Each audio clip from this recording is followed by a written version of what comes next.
देश प्रेमियों, मैं श्रवण कुमार उमराव, ग्राम द्वारिकापुर, जट, कोड़ा, जहानाबाद, फतेहपुर, उत्तर प्रदेश से हूँ। और मैं खड़ा हूँ अपने लाही के खेत में, जो अभी फूल झड़ने की तैयारी में है। और सुबह का लमसम 9 बजने वाला है और हल्की सी ठंड और कुछ धुंध सी वातावरण में छाई हुई है। मैं आपको अन्ना जी की कुछ विचारों को आपके सामने प्रस्तुत करने की इच्छा जाहिर करना चाहता हूँ। अन्ना जी ने कहा था, मैं उनका अत्यधिक पुजारी भी हूँ। उनके जीवन और उनकी तपस्या को मैं हृदय से सलाम करता हूँ, नतमस्तक होता हूँ उनके चरणों में। और उन्होंने कहा था कि मैं जीवन में अपने कोई राजनीतिक और अराजनीतिक कोई भी संगठन नहीं बनाऊंगा, क्योंकि इनके द्वारा हिंसा होती है। वहाँ उनकी जो विचारधारा है, उनके जो एक तपस्या थी और उन्होंने जो जीवन त्यागपूर्ण जिया, उनके विचारों से ये निकलता था कि आपके वाणी से भी हिंसा हो सकती है, आपके सोच में भी हिंसा हो सकती है। इसलिए जब संगठन बनेगा, बड़ा बनेगा, तो वो संगठन के द्वारा अत्याचार, दुराचार या अन्याय हो सकता है। इसलिए मैं कोई भी राजनीतिक या अराजनीतिक संगठन नहीं बनाऊंगा।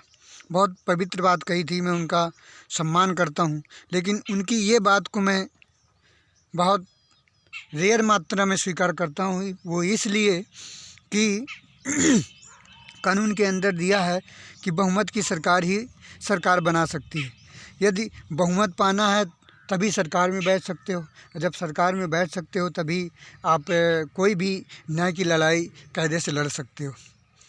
यदि संगठन नहीं बनाएंगे तो कानून के माध्यम से दिया ही है कि कोई भी आदमी कोई भी पद में नहीं बैठ सकता। राजनीतिक पद में कोई मंत्री या विधायक या इस तरह का कोई भी जो सामाजिक सेवा करना चाहता है वो नहीं जुड़ सकता है, ये है। लेकिन जब हम संगठन बनाएंगे तो संगठन तभी हम राजनीति में जा सकते हैं।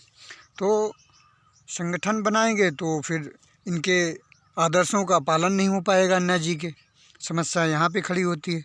यहाँ तक तो आज कल क्या आप सभी देशवासी जानते भी हैं, देखते भी हैं कि 500 के लमसम दिल्ली के अंदर किसान मर गए थे ठंड की वजह से और धरना प्रदर्शन की वजह से।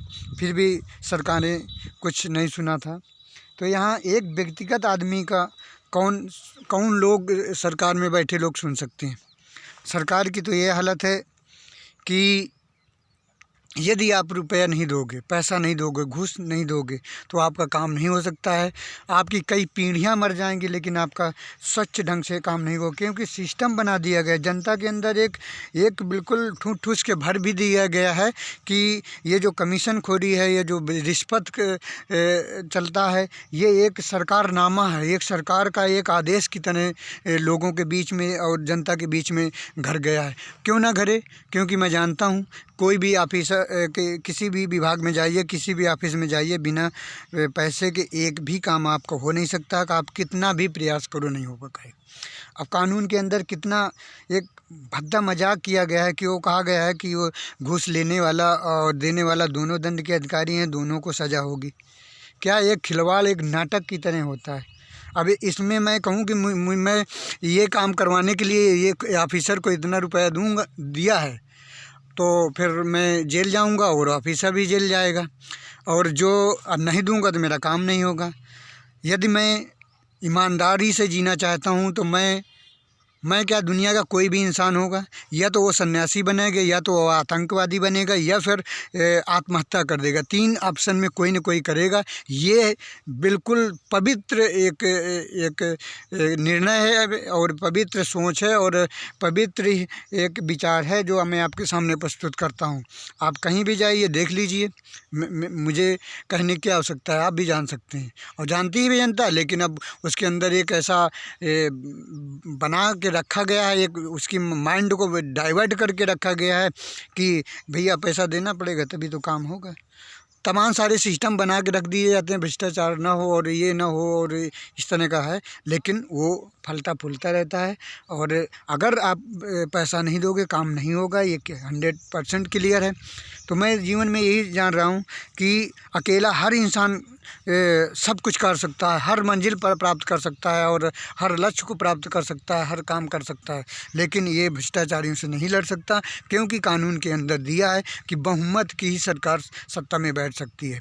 तो एक अकेला आदमी ईमानदार वो कहाँ कहाँ भटकेगा, किसी भी विभाग से भटकेगा, लड़ेगा।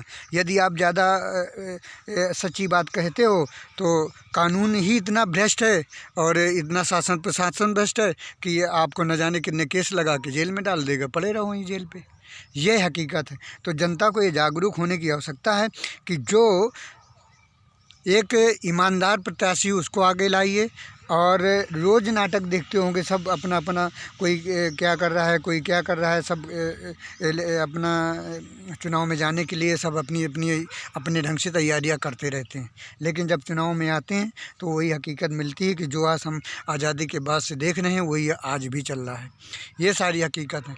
तो मेरा सारे देशवासियों से बड़ा विनती करके एक विनती है और प्रार्थना है कि आप लोग एक अच्छे इंसान को आगे बढ़ाएं और ऐसी संस्था को आगे लाने की कोशिश करें, ऐसी पार्टी को आगे लाने की कोशिश करें जो ये भ्रष्टाचारियों से लड़ने की मुहिम छेड़े हों और अच्छा शासन प्रशासन लाने की बात करते हों। और जो जितनी भी देश की जांच एजेंसियां बड़ी बड़ी हैं उनको विपक्ष के हाथ में सौंपने की जो वकालत करते हैं, जो बात करते हैं, ऐसी पार्टी को आगे आना चाहिए। इन्हीं शब्दों के साथ मैं वाणी को विराम देता हूं। जय हिंद, जय जय हिंदुस्तान।